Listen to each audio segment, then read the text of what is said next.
The Cederberg Wilderness Reserve was established in 1973. A reserve of about 5,250 hectares was established in 1987, initially to prevent the complete extinction of the Clan William cedar tree. This tree is a relic species from the time of the colder climate. Nowadays, this tree with a sweet smelling wood is only found up on the cooler mountain slopes in accessible areas.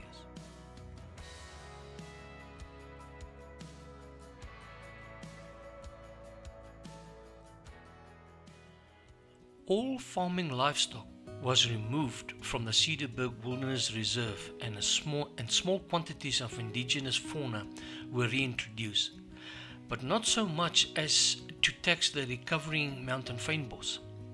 It is now a unique area of wilderness, much enjoyed by those I know looking to escape the rat race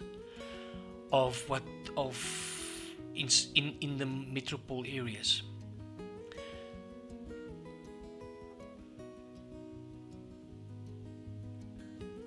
Just some general information. The English name for our region, or for this region, was originally the Cederberg, and the Afrikaans name was Cederberg. But about 15 to 20 years ago, it was decided to combine the two names into a new name called the Cederberg. That is why you would see two different spellings used, the Cederberg and the Cederberg.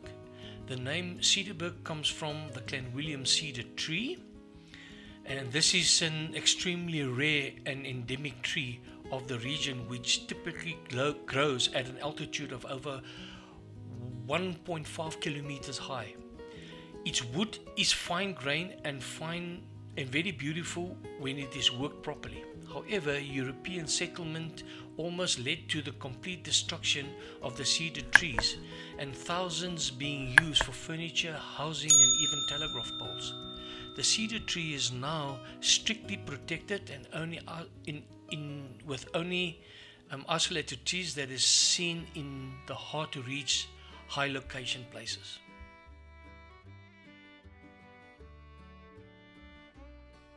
Driving the rest of the route through the Cederberg Mountains towards Ceres and Prince Alfred Hamlet, this little town will be where we will be staying for the next 2 nights. Visiting some of the surrounding little towns in the area was like walking down memory lane. See on the attached map how we plotted the route that we have travelled. We wanted so much to traverse over the Bainskloof Pass, but it was closed because some areas in the road got washed away and it was closed for vehicles to cross over it. We also travelled through the Cederberg in a southerly direction towards Ceres. Hopefully we can visit some of the road stalls on our route down to the southern part. We soon realized that the national power outages inside South Africa from the local supply commission impact very negatively on some of these businesses and road stalls, and they struggle to keep the doors open, which is very sad for the tourist industry in South Africa.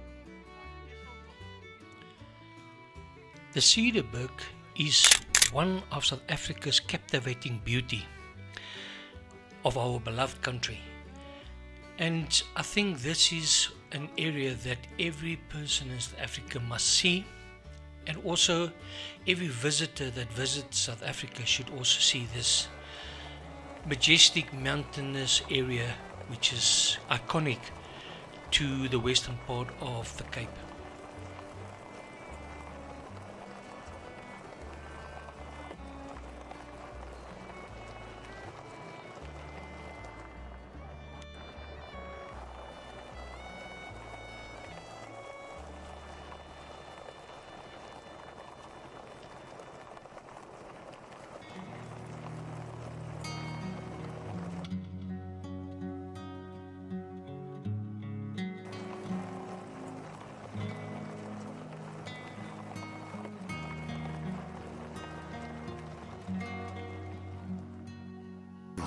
Trust me, I'm like a smart person.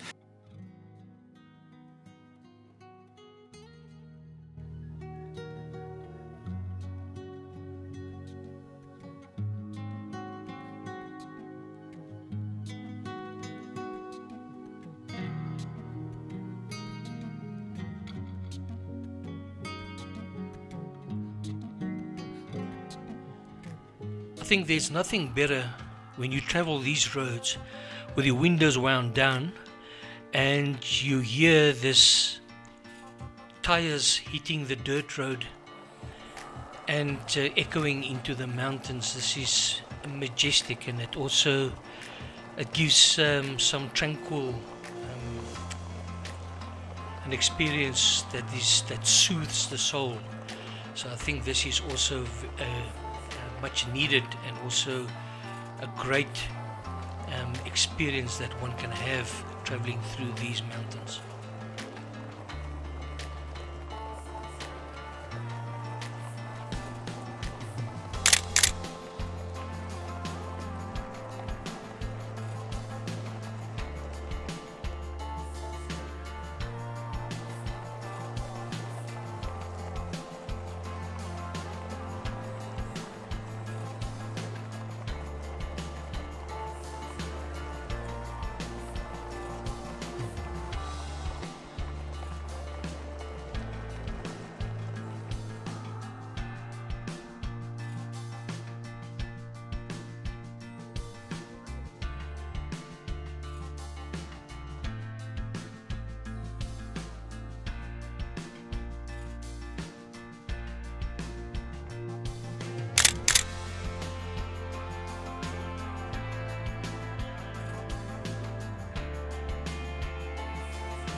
I don't think anyone can describe this experience in detail, as these videos that we make about the Cederberg doesn't do it any justice.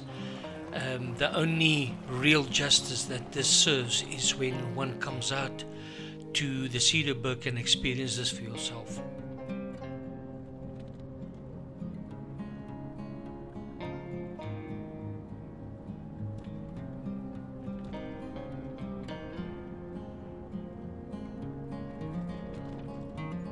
Ik het nog, hier is die heel eerste keer, ik het van niemand anders dan gevraagd.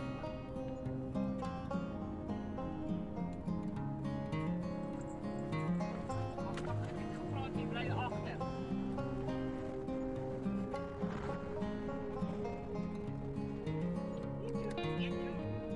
Eet je vleesje.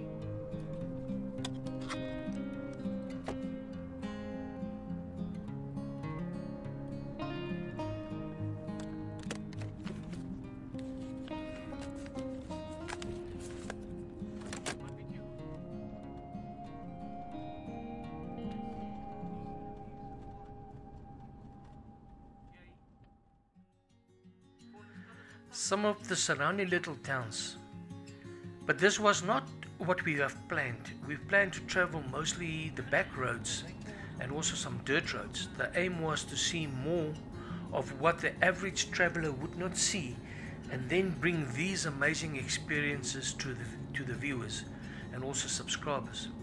This would include passes, road stalls, eateries, and also amazing scenery as we traverse through this mountainous area, which is beautiful and also tranquil, and it's a must to see for each person that visits South Africa, and also all South Africans, because I'm not sure that a lot of South Africans have ever seen this part of South Africa.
The town of Tulbagh.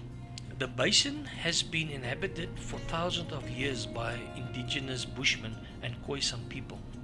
It was about 300 years ago when, after a land grant by the Dutch colonial government to an equal number of Dutch and Huguenot settlers to settle in the area, that the town of Tulbagh was founded.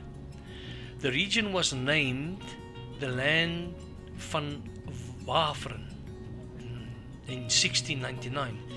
In September 1969, the Boland area was hit by an earthquake that caused considerable damage to the town of Tulbagh. Many of the Church Street buildings were destroyed.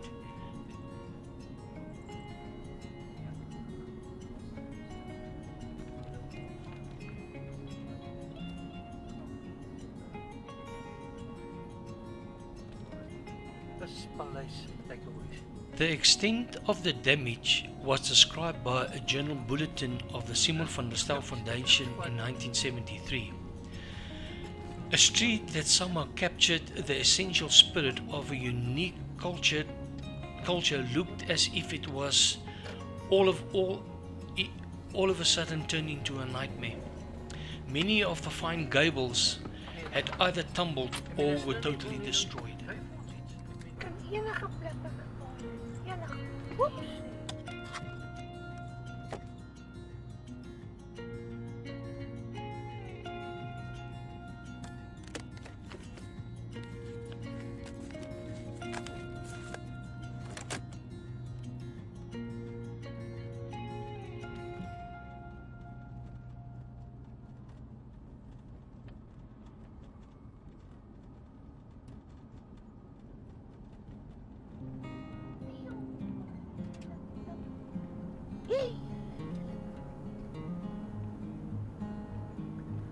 Kijk, hulle is nie meer bang vir die karre nie, hulle is lang.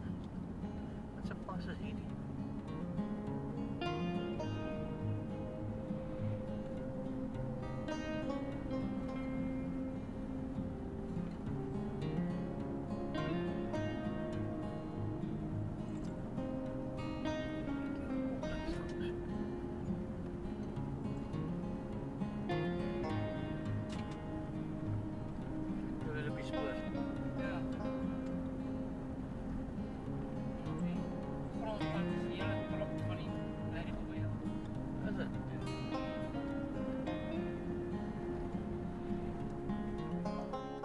Town of Riebeek Kasteel. The two towns, Riebeek Kasteel and Riebeek West, was established in the mid-19th century because of a congressional fight. Riebeek West founded its own congregation, in 1858 and Rebbe Castile in 1861. In the olden days, Rebbe Castile was referred to as Mosines and the Rebbe West was referred to as Funknes. The Royal Hotel, which is in the Rebbe Castile, is amongst the oldest licensed hotels in South Africa. It was built in the year 1862. The hotel is fully restored heritage building and is one of the few hotels left in the country from the colonial era of South Africa. And it's definitely a must to visit.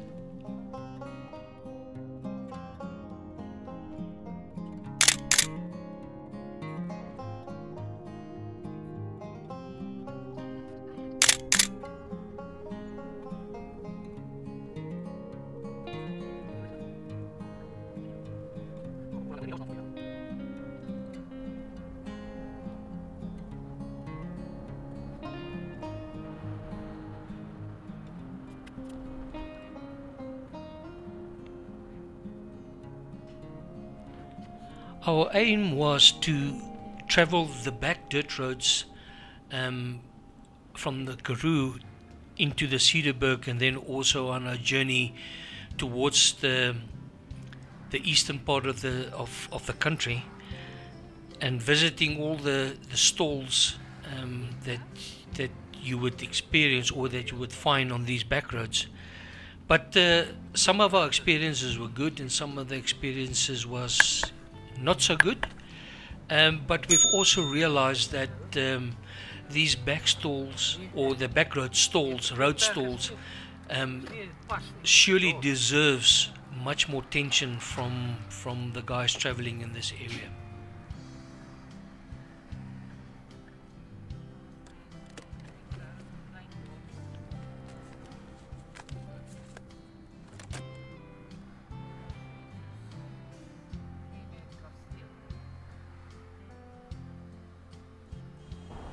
The town of Malmesbury. Malmesbury is a town of approximately 36,000 inhabitants in the Western Cape province of South Africa. About 65 kilometers north of Cape Town. The town is the largest in the Swartland, which took its name from the renosterbos, an indigenous plant that turns black in the warm and dry summers.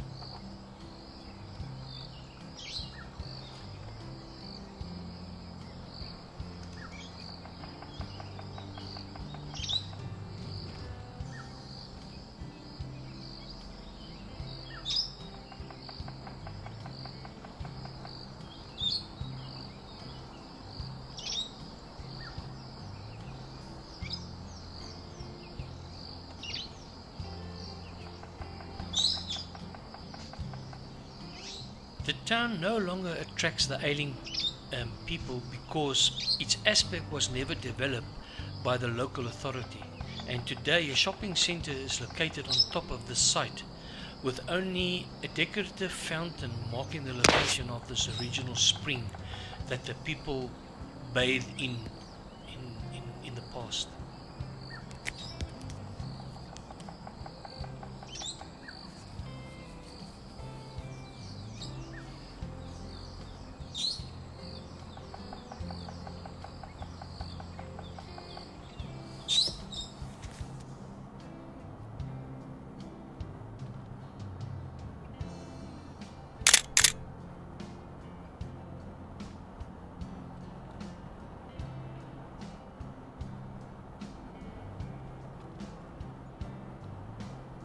Town of Wellington. Wellington was originally known as the Wagenmakersvallei, the Valley of the Wagon Builders. This name predates European settlements in the late 1690s, and it was probably a reference to wood that the wagon builders harvested in the area. The town of Wellington was proclaimed in 1940 on the farm Champagne. Simon van der Stel granted the Huguenots farms to meet the company's growing need for agriculture and also to provide a buffer against the Marodi-Korean sun. There were early pioneering farmers settling on the furthest outpost of this colony. They gave the valley the most appropriate name, Limit Valley, used up to about 1695, the last outpost to say. From there, the final frontier will start.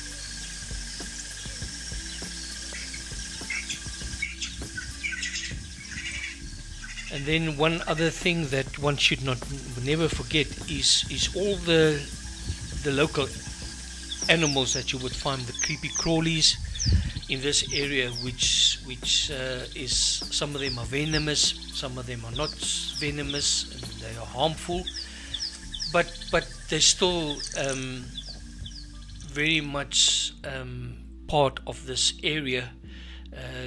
Like the tortoises that you'll find and all the snakes and spiders. So one should be careful, and one should at least get to know them.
So I would reckon the next question would be, where to from here? So please stay tuned, and you will find that from here we will start tracking down all the way to, I would say, the eastern part of the country, more to the southern part, and then eastern. So the next visit we will have, the area that we would visit would be the Swartberg, or the Swartberg.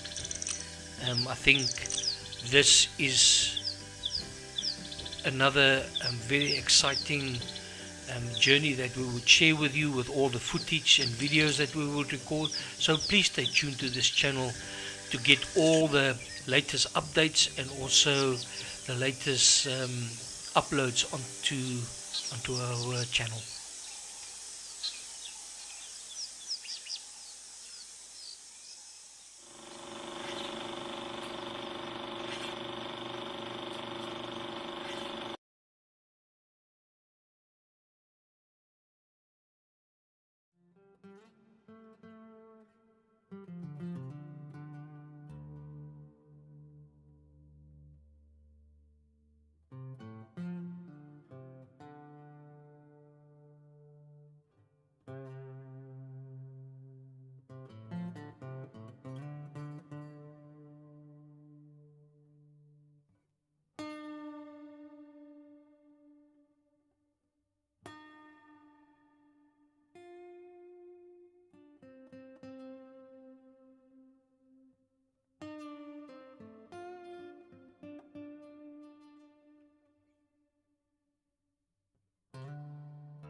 A touching side story is that the Englishman, Lieutenant Cloves, he was leading an English patrol out from Clan William when they were ambushed by a Boer commander and was killed.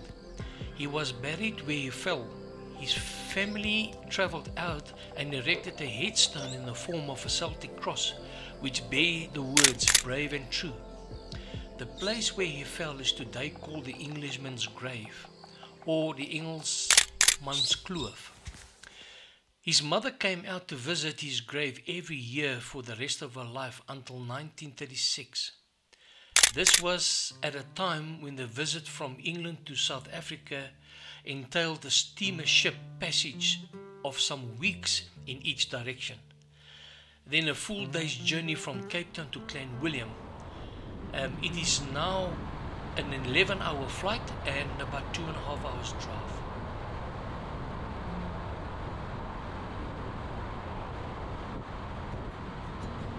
say thank you to all our loyal subscribers and also our viewers that takes the time to watch our videos and also to comment and give a like and also subscribe. For those that haven't subscribed yet, subscribe to our channel, because this actually gives us a lot of information in order for our channel to grow, and this helps us a lot with all the feedback that we in the comments that we get from each one of you guys.